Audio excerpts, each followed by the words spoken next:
Pessoal, muito boa noite a todos que aqui estão no Salão de Estudos do Centro Espírita Vinhas do Senhor, aqui em Pouso Alegre, a todos que estão nos acompanhando também através das redes sociais.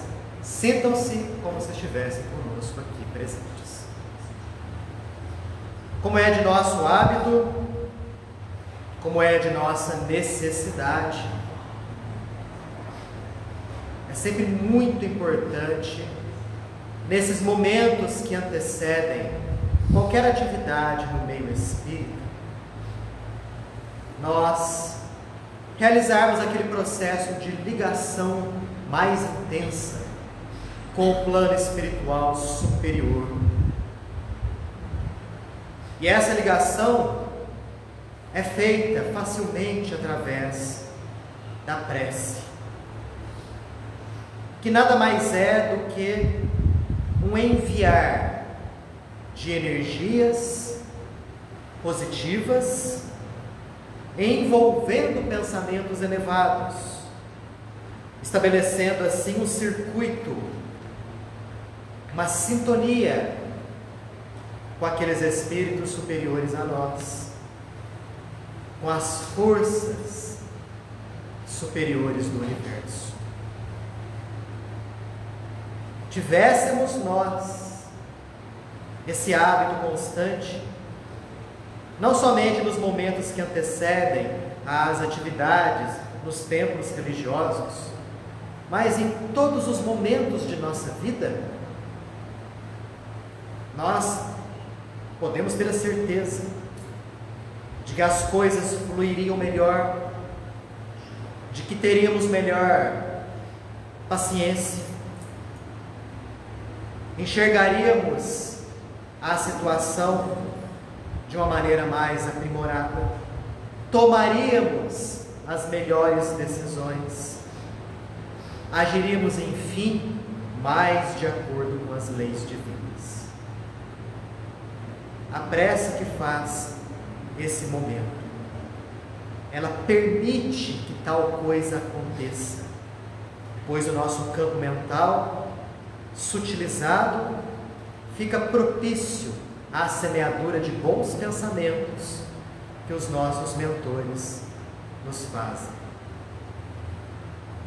E é aproveitando essa prece que nós, de início, agradecemos ao Pai a oportunidade de estarmos aqui, buscando aprender um pouco mais a respeito da vida, acerca de nós mesmos, a fim de melhor agirmos, melhor caminharmos para termos um futuro melhor, de maior felicidade, de maior identificação com Deus. Possamos aprender esses ensinamentos e fazê-los uma realidade na nossa vida, desde as ações mais simples até aquelas de maior relevância.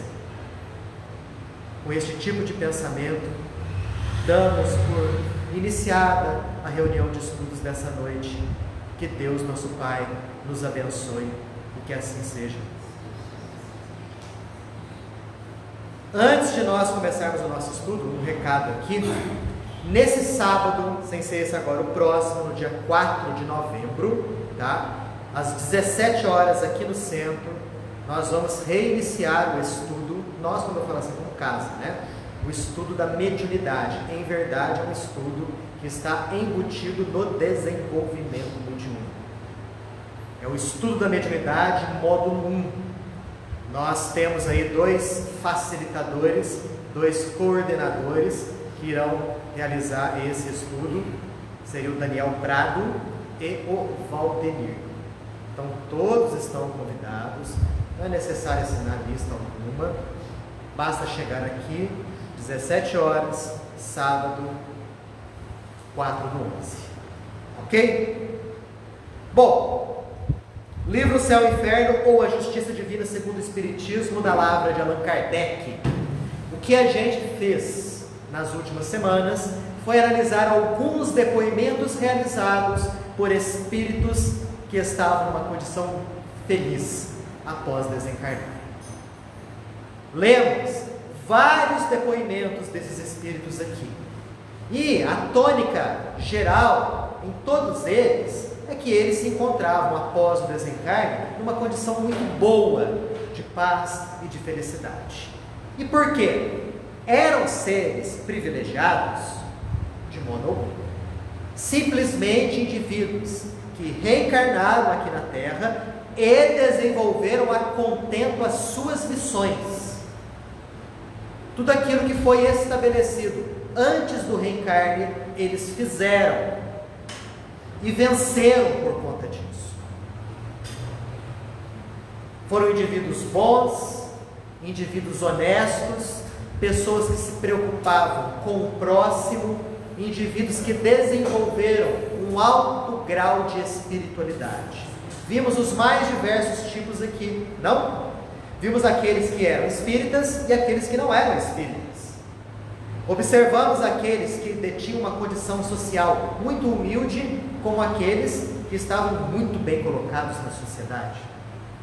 E Kardec escolheu de maneira proposital tais espíritos. Com certeza ele tinha inúmeros outros depoimentos, mas ele quis ressaltar que, independente da diversidade de condições sociais ou religiosas, o que fez desses indivíduos felizes foi a conduta deles aqui na Terra. Então a lição que a gente traz dos felizes é essa, que isso está aberto para todos nós aqui, porque todos nós viemos trazendo uma missão, e se nós desempenharmos a contento essa missão, ao desencarnarmos, nos colocaremos numa condição de felicidade. Que isso aconteça. Hoje nós iremos começar, talvez terminar, não sei, a segunda parte, capítulo 3, Espíritos em condição mediana. Eu acho que aqui, pelo menos a grande maioria de nós, se identifica mais daqueles em condição mediana. O que nós vamos ver aqui nos depoimentos todos são indivíduos que não se encontram naquele grau de felicidade imensa como aqueles do capítulo anterior, mas também não estão sofrendo horrores do lado de lá. O sofrimento maior ali talvez seria uma dor na consciência. Muitos deles falando aquilo que o Sr. Gilberto falou agora há pouco, lamentando não terem utilizado melhor o tempo aqui na Terra. Nós vamos ver que isso daí é uma constante, né, nesses depoimentos todos. Conforme é de nosso hábito, nós não vamos ler os depoimentos de maneira integral, nós vamos simplesmente pegar alguns pontos ali e fazer os nossos comentários. A participação de todos está aberta, os comentários, as perguntas, tá? As observações, para que o nosso estudo fique bastante rico e dinâmico, para que esse é o objetivo. Estamos estudando todos juntos. Primeiro depoimento, um sujeito aqui chamado Joseph Bré, segundo consta Kardec aqui, falecido em 1840 e evocado em Bordeaux 22 anos depois, 1862, pela sua neta. E ela, né, de início aqui, já faz a pergunta: caro avô, quero saber como é que o senhor está aí, como que está a vossa condição aí desse lado? Fale como que o senhor se encontra, até mesmo para servir de estudo para nós aqui. Ele fala o seguinte: ele estava bem, mas que ele espiava a falta de fé dele. Mas a bondade de Deus era muito grande, levava em conta as circunstâncias. Ele sofria, mas não do modo como ela podia entender. Não era um sofrimento de dor física, vamos dizer assim, mas o sofrimento, olha aí a frase, pelo desgosto por não ter empregado bem o tempo dele aqui na Terra. Isso é uma lição para todo mundo. Foi lida agora há pouquinho a questão do tempo aqui na Terra. E nós temos muito tempo a ser bem empregado. das 24 horas do dia, nós ficamos mais ou menos umas 8 horas, 7 a 8 horas dormindo, né? Não é assim? Em tese, sobrando aí o que? Umas 16 horas de atividade. Se você tirar ali o tempo que você dedica ao almoço, ao jantar, aos cafés, da manhã e da tarde, né? Ao banho, ainda assim você vai ter uma quantidade até considerável de tempo disponível. Eu acho que acaba o dia tomando banho, né? Só que como a gente emprega esse tempo aí? É algo que nós devemos muito bem raciocinar. Nós frequentemente nos queixamos da falta de tempo. Mas será que nós usamos bem a fatia de tempo que nos compete? Ele aqui, o José Bré, estava sofrendo. Sofrendo por quê? Porque ele lamentava muito não ter empregado bem o tempo dele aqui na terra. Mas a neta tinha dele uma visão diferente. Para a neta, o vô era um indivíduo muito bom, um sujeito honesto. Tanto que ela fala: mas como o senhor não empregou bem teu tempo aqui? Você sempre viveu como um homem honesto. Aí que vem a lição dele aqui. Aí ele fala: olha, minha filha, tem 2 tipos de honestidade. Existe a honestidade perante os homens. Qual que é a honestidade perante os homens? É aquela do indivíduo que segue bem as leis. É aquele indivíduo que não mata ninguém, né? É aquele indivíduo que não rouba pessoa alguma, né? É aquela pessoa que trabalha, que paga suas contas, né? E por aí vai. Ele fala: os homens consideram essa pessoa como uma pessoa honesta. Fato. Só que a honestidade não para aí. Além dessa honestidade perante os homens, existe a honestidade perante Deus. E o que significa ser honesto perante Deus? Nosso querido amigo aqui fala: não transgredir as leis divinas. Então, não basta, para ser honesto perante Deus, não basta não prejudicar o próximo ostensivamente. Isso é importante. Seguir as leis, importante. Ser um bom cidadão, importante. Mas existem coisas a mais. E aí ele lista essas coisas a mais. Aí a gente começa a entender como que Kardec era aquele indivíduo muito preocupado com a questão do ensino, da educação. A gente tem que analisar muito a postura de Kardec na hora dele colocar os temas aqui. Não é por ordem, por obra do acaso. Porque ele colocou esse depoimento aqui logo de início? Porque logo de início, esse José Bré lista quais eram as ações do indivíduo honesto perante Deus. E por que ele faz isso? Para mostrar para todos nós aqui como a gente deve se comportar, a fim de, ao desencarnarmos, estarmos na condição de um espírito feliz. Eu vou ler aqui, sem interrupção, algumas frases curtas, e à medida que eu for lendo, eu gostaria que os senhores e senhoras fossem analisando: poxa, será que eu me enquadro nisso? Vamos lá.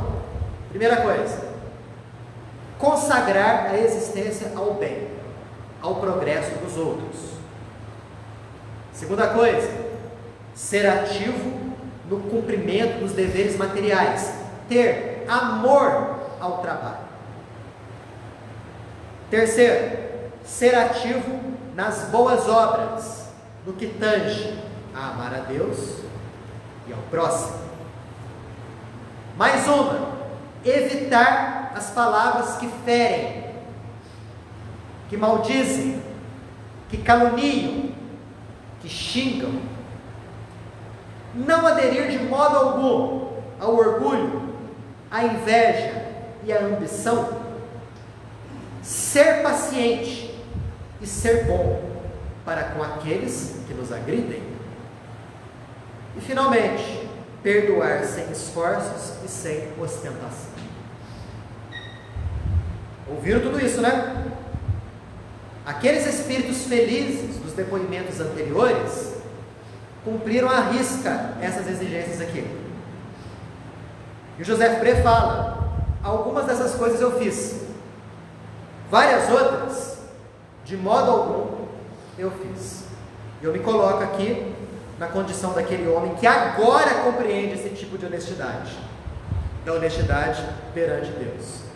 Né? Me arrependo, ele fala aqui, do bem que eu não fiz, do bem que eu deixei de fazer. E aí encerra o depoimento dele. O primeiro depoimento.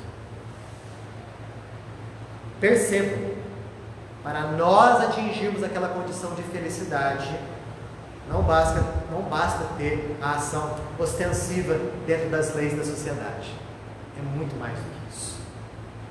É justamente o indivíduo se espiritualizar na sua essência. E ele ser uma pessoa que emprega seu tempo para poder se elevar espiritualmente na tarefa de auxílio ao próximo. Várias dessas coisas, vocês concordam comigo? São complicadas, difíceis de serem feitas. Perdoar sem esforços e sem ostentação. É fácil perdoar, gente? Aquela pessoa que te prejudica, aquela pessoa que te xinga, aquela pessoa que te calunia, é fácil ter o coração leve com relação a essa pessoa? Realmente não. Mas é uma das condições para alcançarmos a felicidade.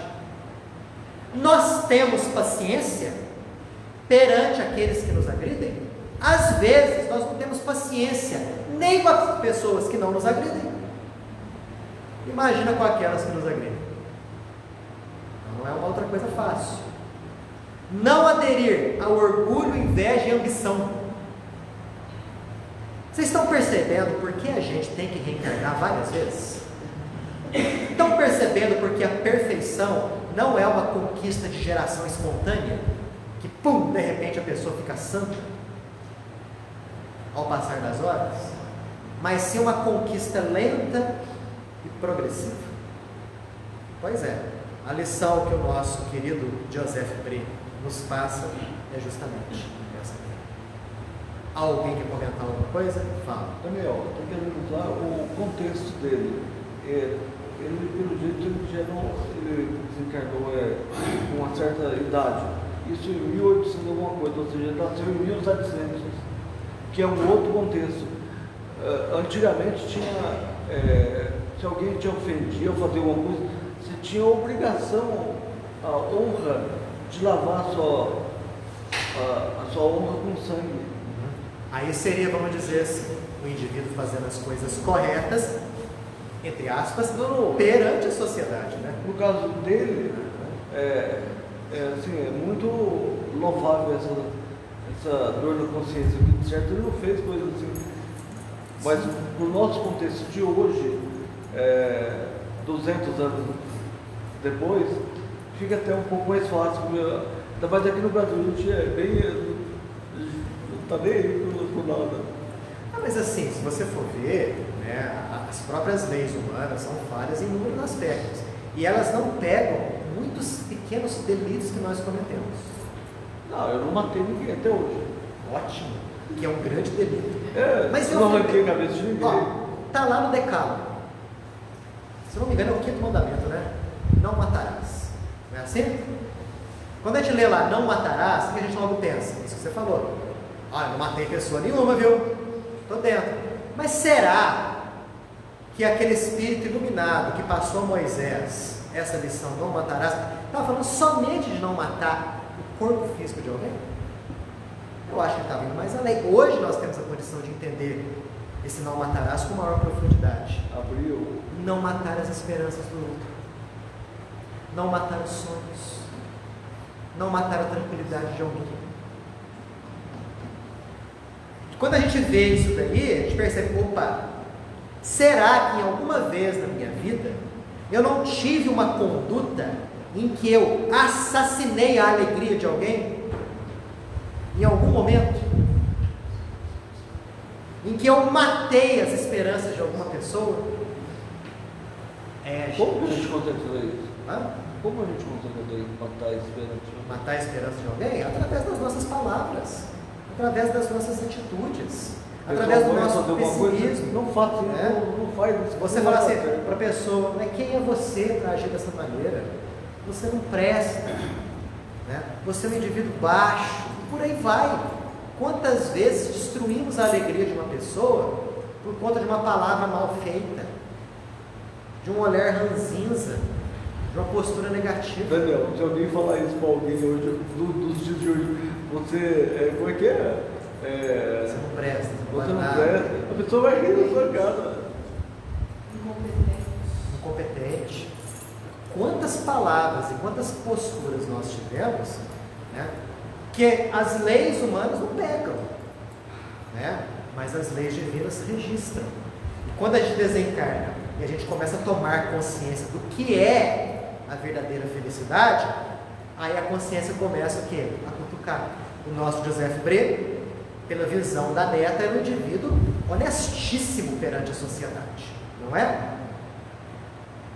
Mas não bastava aquilo. Era importante, além disso, ele ter tido uma postura de maior espiritualidade perante nós. E no caso, nos dias de hoje, o povo que apoia um governante que mata milhares de pessoas, esse povo é responsável também por isso? O mal é sempre o mal. O que varia é o grau de responsabilidade daquela pessoa. Não, mas aquele povo deu forças para ele fazer o que ele fez. Tem ali a sua parcela, sim, de responsabilidade, né? Hitler não iria fazer o que ele fez na Alemanha na década de 30 e na década de 40 se não tivesse, né, apresentado ali para com ele um apoio bom, grande, de uma expressiva parcela do povo. Não todos, mas de uma expressiva parcela. Sabe aquele ditado? Mandorinha só não faz verão? Cai bem por aí também. Aí você fala, o povo teve a responsabilidade naquilo? Claro, em parte, sim. No caso desse homem, eu não sei qual palestra tu falou, ou da Maísa Braga, que ela comenta que é um dos maiores casos de hipnotismo coletivo, porque as palestras desse homem, todo mundo estava vidrado nele. Mas por que havia um animetismo inferior dele? Porque havia sintonia. O Ramatiz fala que o Hitler foi um detonador psíquico, ou seja, a atitude dele, as ações dele, o pensamento dele estavam palpitando mais ou menos no mesmo nível no coração e na mente de milhões. Não, Hitler ele pegou uma fase frágil da Alemanha, porque a Alemanha tinha perdido a Primeira Guerra Mundial. Tem um contexto histórico para isso. Isso daí explica alguma coisa, mas não justifica. Torna aquela ação justa. Ok? Vamos lá. Segundo depoimento. Hélène Michel. Quem que é essa moça? Morta subitamente aos 25 anos de idade. Olha só. Tá bem? Kardec fala assim, morta subitamente em alguns minutos na sua casa, sem sofrimentos, sem causa anterior conhecida, né? Desse jeito assim.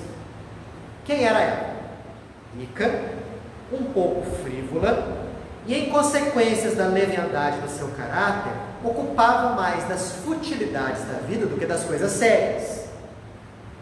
Então, era uma pessoa que não aplicava bem o seu tempo, não utilizava de maneira adequada para as coisas sérias, mas usava para as coisas fúteis da vida.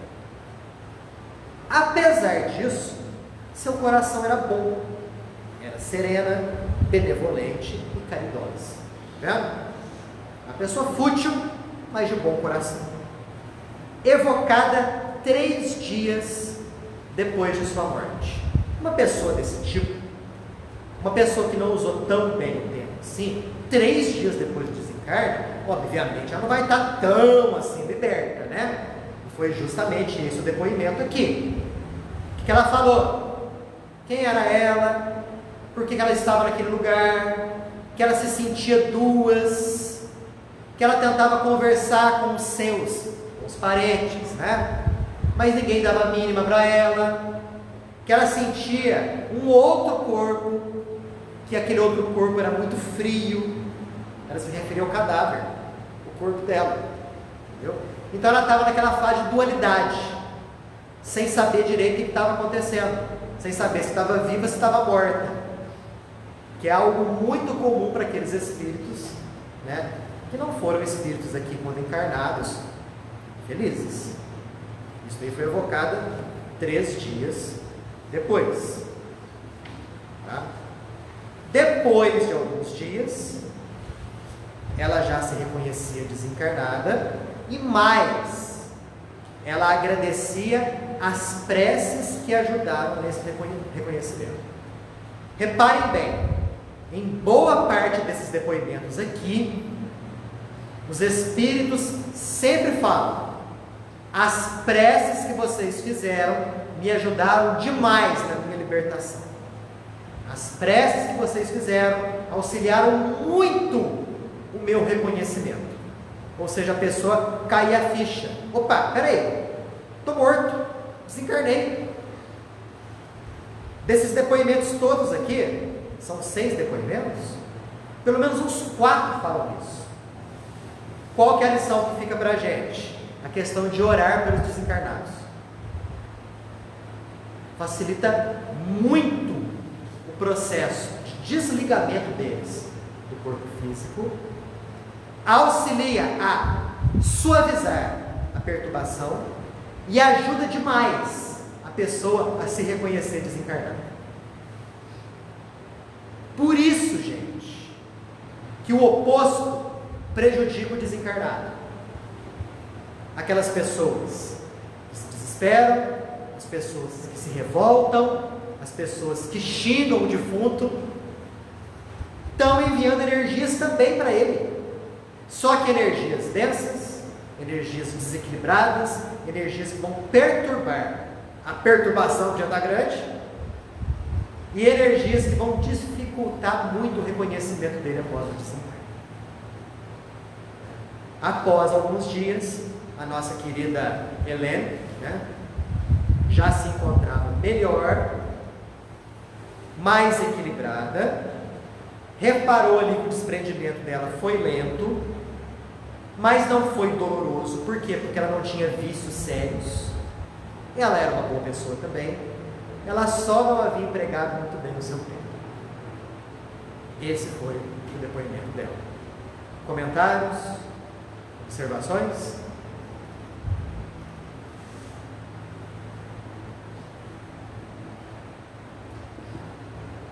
Terceiro depoimento, Marquês de Saint Paul. Em evocação, quem foi ele? Falecido em 1860 e evocado a pedido de sua irmã um ano depois, a 16 de maio de 1861. Algumas perguntas aqui, ó. Tivestes muito tempo para vos reconhecer após o desencarne? E ele respondeu: permaneci muito tempo na perturbação, e dela não saí, senão para agradecer a piedade daqueles que não me esqueceram e que oraram por mim. Aí, ó, mais um depoimento de um desencarnado falando da importância, da eficácia da prece, para que ele se reconhecesse melhor no plano espiritual. Quais foram aqueles de vossos parentes que você reconheceu primeiro? Reconheci minha mãe e meu pai. Ambos me receberam no despertar. Eles me iniciaram na vida nova. Olha que interessante, né? Quando ele reencarnou e era um bebezinho, o pai e a mãe receberam. Agora ele desencarnou. Quem foi recebê-lo do lado de lá? O pai e a mãe de novo, iniciando-o novamente na vida espiritual. De onde vem que, no fim da vossa doença, você parecia conversar com aqueles que você tinha amado na terra? Aí ele explica que enquanto ele estava doente de cama, ele estava desvinculado do corpo físico. E isso facilitava a vidência daqueles que estavam ali ao redor. Então ele começou a enxergar os desencarnados, os parentes dele, que estavam ali para poder auxiliá-lo no processo do desencarne. Tá? E mais, ele estava num estado um pouquinho para lá e um pouquinho para cá. E ele se referia ao próprio corpo de uma maneira interessante, na terceira pessoa. Então ele virava para as pessoas que estavam cuidando dele e falava o seguinte: dá água para ele tem sede. Dá comida para ele está com fome. Ele está com dor nessa parte do corpo. E as pessoas falavam: mas ele quem? Ele respondia: ele está com sede, ele está com fome e ele está com dor. Na verdade, ele estava se referindo ao corpo físico, porque ele já estava tão mais desprendido do corpo físico, que ele enxergava o corpo físico como sendo uma coisa separada dele, se referia a ele na terceira pessoa. Então dá de beber para ele. Na verdade, era ele que estava com sede, né? Ele se referia justamente ao corpo físico. E uma coisa que ele fala aqui, muito interessante: como ocorreu que as vossas lembranças da infância pareciam vos retornar de preferência? A pergunta aqui é que ele já tinha uma idade avançada, e ele começou a ter muitas lembranças nítidas da infância. Foi feita essa pergunta. Olha o que ele respondeu: porque o começo da vida está mais próximo do fim do que o meio. Como entender isso? Quer dizer que os agonizantes se lembram e veem como numa consolação os jovens e puros anos. Aí Kardec comenta aqui: provavelmente é por um motivo semelhante que os mais idosos, à medida que se aproximam do fim da vida, algumas vezes têm uma lembrança muito precisa dos menores detalhes dos primeiros anos de sua vida. Quer dizer, a pessoa vai chegando numa determinada idade, ela vai se lembrando com maior nitidez da sua infância do que na fase da adolescência. Por que isso acontece? O Espírito explica aqui, como numa miragem de consolação. Eles têm a lembrança dos mais jovens e puros anos. Não sei se isso aí é algo disseminado. Não sei se isso acontece com todo mundo, né? Mas deve ser algo comum, devido aqui ao comentário que Kardec fez. Até os que estão com Alzheimer. Até os que estão com Alzheimer muito passando. Até aqueles que estão com Alzheimer, é verdade, né? Eles têm uma lembrança muito nítida de memórias bem mais antigas do que aquelas memórias mais recentes. A memória antiga é mais preservada do que a memória recente. Segundo o que o Espírito falou aqui, é como se fosse um prêmio de consolação para aquela pessoa. Se lembrar daquela fase da vida, que talvez seja a fase mais fácil e mais tranquila e mais sem preocupação, que é a fase da infância. Se lembra com mais facilidade disso do que do meio, do miolo da vida. Certinho, gente? Outro depoimento aqui, ó. Senhor Cardon. Quem era o Senhor Cardon? Ele era médico. E ele trabalhou durante muitos anos na marinha, num navio baleeiro, um navio que pescava baleia. Depois de trabalhar longos anos na marinha, ele se mudou para uma cidadezinha do interior e exerceu ali naquela pequena cidadezinha a função de médico.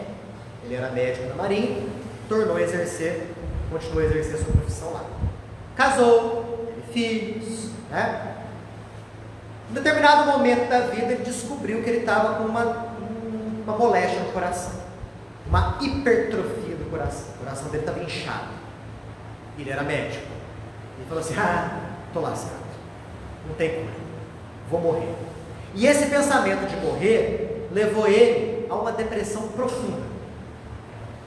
Ele viveu durante muitos anos naquela melancolia. E ele sabia que ia morrer. Aliás, todo mundo aqui sabe que vai morrer. Mais dia, menos dia. Ele sabia que ia morrer daquela moléstia. Tanto que ele predisse, com 2 meses de antecedência, o dia exato da sua morte. No dia que ele ia morrer, ele estava de cama, a esposa do lado, os 3 filhos, a mãe dele, né, alguns parentes. Tentaram erguê-lo um pouquinho da cama, e aí ele teve um mal súbito, caiu roxo, literalmente roxo, fechando os olhos. Aí todo mundo falou, morreu. A mãe ocultou aquela visão, né, dos filhos. Mas depois de alguns minutos ele voltou à vida. Estava roxo, voltou à vida. E voltou maravilhado, né, deslumbrado, de fisionomia praticamente iluminada, falando: que maravilha que eu vi. Fui elevado aos céus. Nem consigo relatar a vocês tudo aquilo de maravilhoso que vi, ouvi e senti. Por favor, não lamentem a minha morte. Morreu uma coisa maravilhosa. E depois disso, fez uma série de recomendações à esposa, aos filhos, né? Deu vários bons conselhos para serem bons, honestos, disciplinados, confiantes em Deus. E depois desses conselhos todos, aí morreu de vez mesmo, né? Aí fechou os olhos e morreu tranquilamente. E as feições dele ganharam uma imponência grande, tanto que no velório as pessoas foram ao velório só para olhar ele, só para olhar como estava o cadáver, tamanha imponência que ele ficou, né? E na verdade o que ele teve foi uma EQM, né? O que é EQM mesmo, gente? Experiência de quase morte. Naquela época não existia esse termo, termo moderno, termo de agora, porque agora, com o avanço da medicina, a pessoa que morre numa parada cardíaca, por exemplo, ela não pode ser ressuscitada, né? Pode. Antigamente, na época de Kardec, não existia isso. Então era muito raro esse tipo de situação. Agora, nós temos aqui um depoimento de alguém que passou por uma EQM. E ele citou exatamente aquilo que as pessoas que passam pela experiência de quase morte citam: uma sensação de leveza, de bem-estar, um ambiente iluminado. E elas citam mais coisas, né? Os seres de luz, alguns falam que viram Deus, que viram Jesus, né? A gente sabe que eles estão vendo mesmo, são espíritos de alto gabarito. Muitos relatam que viram parentes mortos, que receberam conselhos. Foi o que aconteceu com o nosso querido amigo aqui, o digníssimo senhor Dr. Cardon, né? Kardec ficou sabendo daquilo que havia acontecido. O que ele fez? Evocou o espírito do senhor Cardon. Primeira pergunta que ele faz: ô Cardon, o que você viu lá quando você teve a EQM tua? É claro que não perguntou nesses termos, né? O que você viu lá quando você teve a tua primeira morte?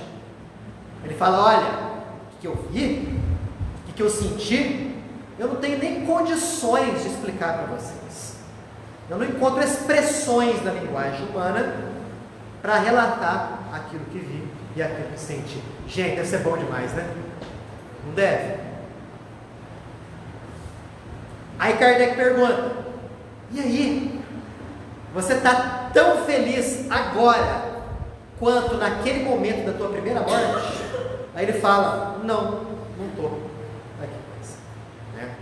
Não tinha, ele não estava tendo naquele exato momento aquela felicidade que ele desfrutou quando teve a experiência de quase morte. E por que ele não teve? Porque em vida ele era um indivíduo incrédulo, uma pessoa meio que materialista, um indivíduo que não acreditava nessa história de alma, e muito menos nessa história de vida depois da morte. Deus para ele pode ser, existe. E por causa disso, ele não desfrutava daquela felicidade que ele desfrutou naquele primeiro momento. Daniel, Oi. no caso dele, ele teve essa experiência, voltou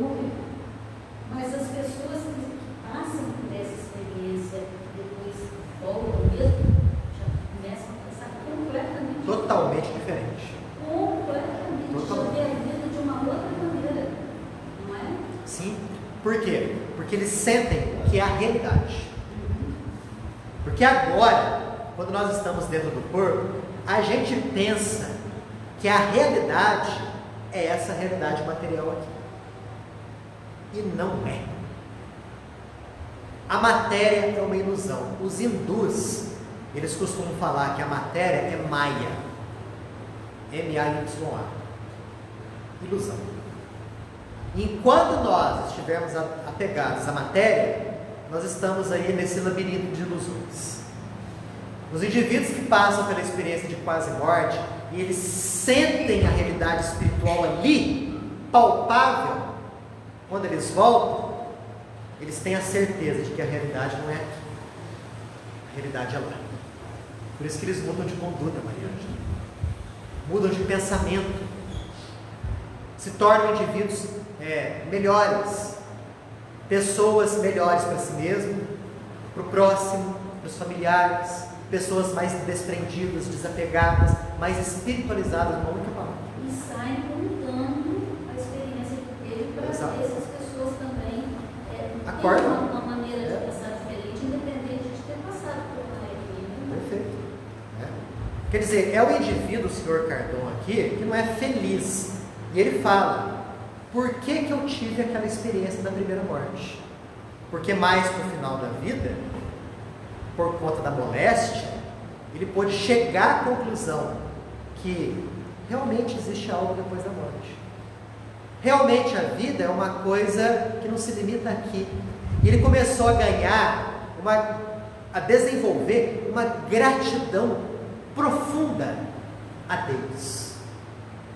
Por isso que o senhor Cardon não se encontrava aqui na categoria de espíritos sofredores, mas sim na categoria de espíritos em condição mediana. E talvez tenha sido permitida a volta dele depois da primeira morte entre aspas, porque ele morreu de verdade na primeira vez, para dar aquela lição aos filhos, à esposa, aos parentes e aos amigos. Porque com certeza, imaginem bem, os 3 filhos ouvindo o depoimento do pai, que até pouco tempo atrás estava mortinho, e agora voltou do mundo dos mortos, e ele falando que morreu uma coisa boa, exortando os filhos a serem boas pessoas. Olha só que força de lição no coração dos filhos. Ele fala, ele chega a citar isso daí, o quanto que foi salutar a experiência que ele passou no coração dos filhos. Experiência de quase morte. Fala. Depois de se casar, minha esposa chamava e ela tinha uma filhinha, uma menininha,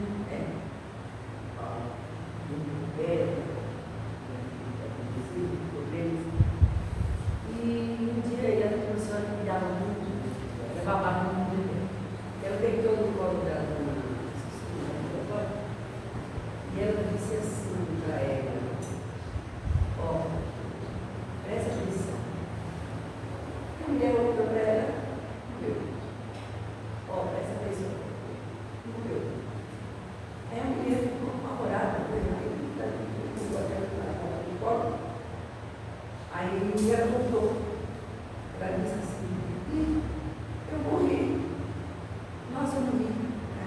Dona Clarice, Dona Clarice, por favor, pelo amor de Deus, cuide da minha filha, cria a minha filha.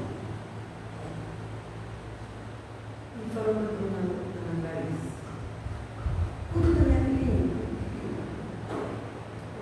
Morreu de vez mesmo. Aí morreu de vez.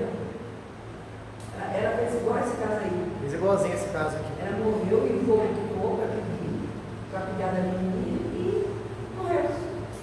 A gente fala assim, como eu disse várias vezes aqui, morreu da primeira vez, morreu da segunda vez. Na verdade, morreu só da segunda vez mesmo. Da primeira vez não houve desencarnação. O que aconteceu foi o seguinte, algo muito comum nos casos de sonambulismo e nos casos de êxtase. O indivíduo ele é levado à região espiritual. Os liames, os laços que ligam o corpo físico ao corpo espiritual estão muito sutis. E ele consegue apreender conscientemente toda a experiência que ele está passando no plano espiritual. Conscientemente. É como se fosse um sonho lúcido. E, em verdade, é um sonho lúcido. Aí quando ele volta com toda a memória integral de tudo aquilo que ele viu do lado de lá. O sonambulismo lúcido, vamos dizer assim. É o que acontece nesses casos de experiência de quase morte. Que muitos pesquisadores têm se debruçado nesses casos, porque eles estão assim, boquiabertos em ver como que pessoas que não se conhecem, de épocas diferentes, de países diferentes, costumes diferentes, culturas diferentes, níveis sociais diferentes, têm praticamente o mesmo tipo de relato, salvo uma ou outra mudança, porque existe uma lei ali. Estão descobrindo isso. Existe algo ali de real que acontece com essas pessoas. Tá? É por isso que está cada vez mais sendo estudado. Cada vez mais sendo estudado. E existe uma outra coisa também, tão interessante quanto, são as marcas de nascença. Isso acontece principalmente com crianças. Principalmente com crianças. Né? De repente a criança nasce lá com uma mancha avermelhada em certa região do corpo. Aí quando ela está na idade de começar a falar, fala: mamãe, deram uma facada em mim aqui. Ou, quando eu era grande, me deram um tiro. Ou, quando eu me chamava fulano de tal, recebi uma machadada na cabeça. E essas crianças fornecem detalhes do nome, do país, da cidade. Aí quando se vai investigar, chega-se à conclusão de que aquele fato relatado por aquela criancinha de 5, 6, 7 anos, realmente aconteceu há 30, 40, 70, 100 anos atrás. Né? O corpo espiritual, ele ganha aquela impressão traumática da morte violenta, e quando ele vai confeccionar o futuro corpo físico é confeccionado com aquela cicatriz, com aquela mancha, com aquelas pintas. São as chamadas birthmarks, experiência ou marcas de nascença. O meu neto, ele estava brincando com o Nicolai falou alguma coisa para ele. Aí ele virou assim e falou: vovô, quando eu era grande e você era pequeno, eu falava isso para você. Pois é. E fala com a maior naturalidade. E por que eles falam com a maior naturalidade? Quem é capaz de falar isso para mim? Por que eles falam com a maior naturalidade? Porque aconteceu mesmo. Porque é natural.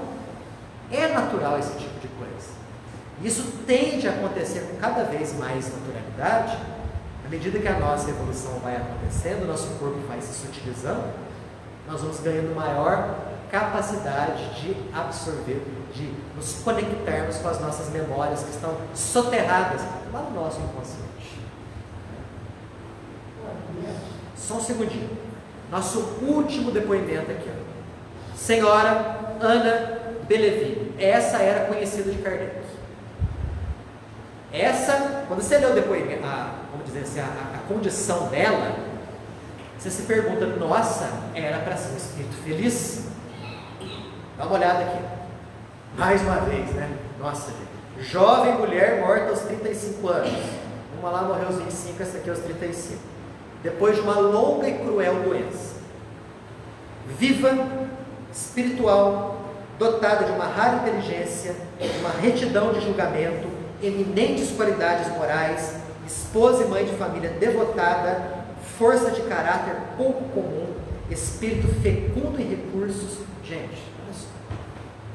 Pessoa boa, honesta, caridosa, espiritualizada, extremamente devotada à família, ao esposo e aos filhos. Um acidente provocou uma terrível doença que deveria levá-la, e que a reteve por 3 anos na cama, sujeita aos mais atrozes sofrimentos, e que suportou até o último momento sem reclamar nem por um segundo. Você lê isso aqui e você fala, nossa, por que ela não está na categoria dos espíritos felizes? Tá? Por que ela está na categoria dos espíritos aqui de condição mediana? Kardec continua falando da historinha dela. Em determinado momento, ela estava na cama, com aquela doença, ela sentiu se desfalecer. A vista ficou turva e ela pensou, ai, estou morrendo, não quero morrer. E com esse pensamento, de repente, ela ganhou uma vivacidade e sobreviveu durante mais um bom tempo retida na cama. Era espírita, sabia da existência da vida após a morte, só que não se preocupava muito com relação a esse futuro. A visão dela era mais o quê? Mais o presente, tá? Especialmente quem? Os 3 filhos pequenos. Aí é que está a explicação do porquê que ela é colocada na condição mediana. Porque Kardec fala, essa mulher aqui, um degrauzinho a mais, já estaria na condição dos espíritos mais felizes. Foi evocada pouquíssimo tempo depois de desencarnar. Pouquíssimo tempo. Um dia depois de desencarnar. E já respondia com desenvoltura. E Kardec estava inculcado com a seguinte coisa.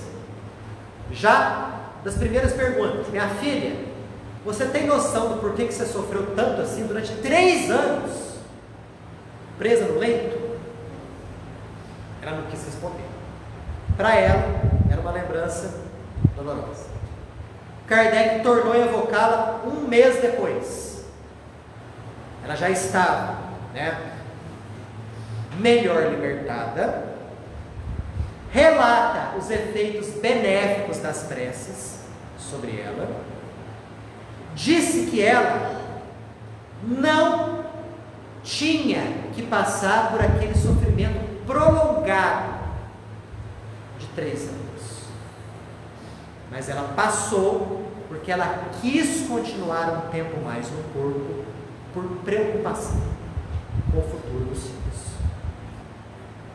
Se ela tivesse se deixado arrastar pelo movimento natural da morte, ela não teria sofrido tanto, mas a preocupação com os filhos era tão grande, que ela voluntariamente ficou retida ao leito durante 3 dolorosos anos.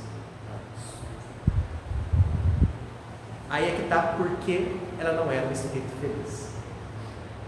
Não era uma pessoa dotada de vícios, não era uma pessoa que via graça na vida material, mas era uma pessoa extremamente devotada às 3 crianças que lhe foram concedidas na figura de filhos. Então foi esse tipo de apego? Muito bem. Foi justamente esse tipo de apego que a reteve no leito de maneira desnecessária.